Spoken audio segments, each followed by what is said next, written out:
رخ بیت اللہ کی طرف کرنے کے لیے تین چیزوں کو دماغ میں رکھنا چاہیے، یعنی تین چیزوں کی طرف آپ کی بھرپور توجہ ہونی چاہیے۔ عورت کے تین اعضاء، اس کا چہرہ، اس کی دونوں ہتھیلیاں اور اس کے دونوں پاؤں، ان تین اعضاء کے علاوہ جسم کا جو بھی حصہ ہے وہ سارا کا سارا سطر میں شامل ہے۔ نماز کے دوران جو جو کپڑے آپ کے جسم پر موجود ہیں ان تمام کپڑوں کا پاک ہونا نماز کے لیے شرط ہے۔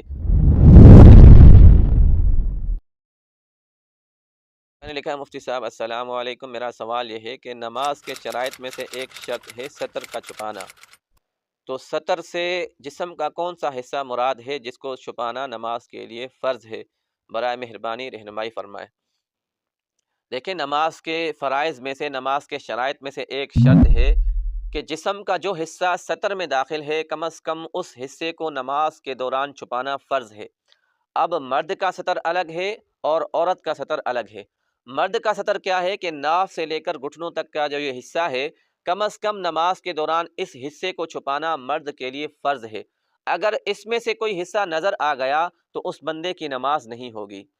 اور عورت کا سطر کیا ہے؟ عورت کے تین اعضاء، اس کا چہرہ، اس کی دونوں ہتھیلیاں اور اس کے دونوں پاؤں، ان تین اعضاء کے علاوہ جسم کا جو بھی حصہ ہے وہ سارا کا سارا سطر میں شامل ہے، یعنی باقی تمام اعضاء کو چھپانا نماز کے دوران عورت کے لیے فرض ہے۔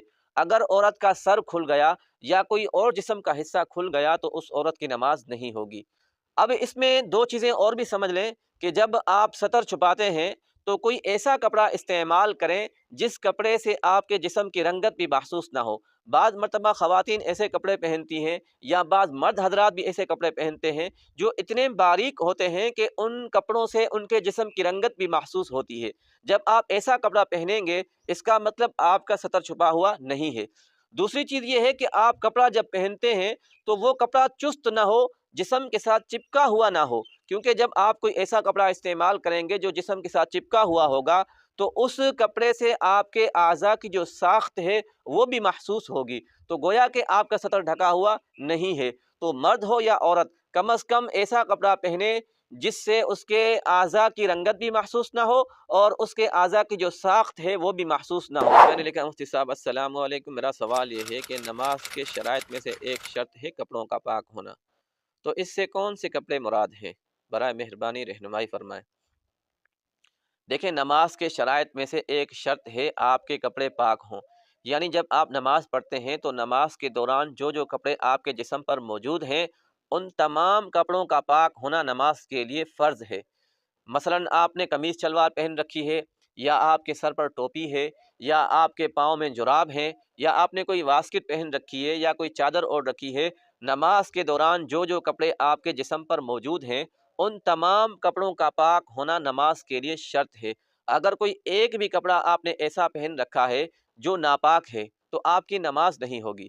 بعض مرتبہ ہوتا یہ ہے کہ بعض لوگ کپڑے پاک پہنتے ہیں لیکن ان کے پاؤں میں جو جراب ہوتے ہیں وہ اتنے پرانے ہوتے ہیں یا اتنے عرصے سے انہوں نے پہن رکھے ہوتے ہیں کہ ان میں سے بدبو آ رہی ہوتی ہے، تو جراب بھی اگر ایسے ہوں جس میں سے بدبو آ رہی ہو تو اس سے بھی نماز نہیں ہوتی۔ تو جو جو کپڑے آپ کے جسم پر موجود ہیں ان تمام کپڑوں کا پاک ہونا نماز کے لیے شرط ہے۔ ایک بھائی نے لکھا مفتی صاحب السلام علیکم، میرا سوال یہ ہے کہ نماز میں بیت اللہ کی طرف رخ کرنے کا صحیح طریقہ کیا ہے؟ دیکھیں، نماز کے جو شرائط ہیں ان شرائط میں سے ایک شرط ہے اپنا رخ بیت اللہ کی طرف کرنا، اور رخ بیت اللہ کی طرف کرنے کے لیے تین چیزوں کو دماغ میں رکھنا چاہیے، یعنی تین چیزوں کی طرف آپ کی بھرپور توجہ ہونی چاہیے۔ وہ کیا ہے؟ سب سے پہلے آپ اپنے پاؤں کی طرف دیکھیں کہ آپ کے پاؤں کا رخ بیت اللہ کی طرف ہے یا نہیں ہے، کیونکہ بعض مرتبہ ہم نماز پڑھتے ہیں لیکن ہمارا خیال ہی نہیں ہوتا، ایک پاؤں ہمارا شمال کی طرف ہوتا ہے اور ایک پاؤں ہمارا جنوب کی طرف ہوتا ہے، تو نماز شروع کرنے سے پہلے اپنے پاؤں کی طرف اچھی طرح سے دیکھنا چاہیے۔ دوسرے نمبر پر آپ اپنے سینے کی طرف دیکھیں کہ آپ کا سینہ کس طرف ہے، بیت اللہ کی طرف ہے یا شمال جنوب کی طرف ہے۔ تیسرے نمبر پر آپ اپنے چہرے کو دیکھیں کہ آپ کا چہرہ کس طرف ہے۔ تو ان تین چیزوں کی طرف اگر آپ کی توجہ ہوگی تو آپ کا مکمل رخ بیت اللہ کی طرف اچھی طرح سے ہو جائے گا۔ اللہ تعالیٰ سمجھنے کی توفیق نصیب فرمائے۔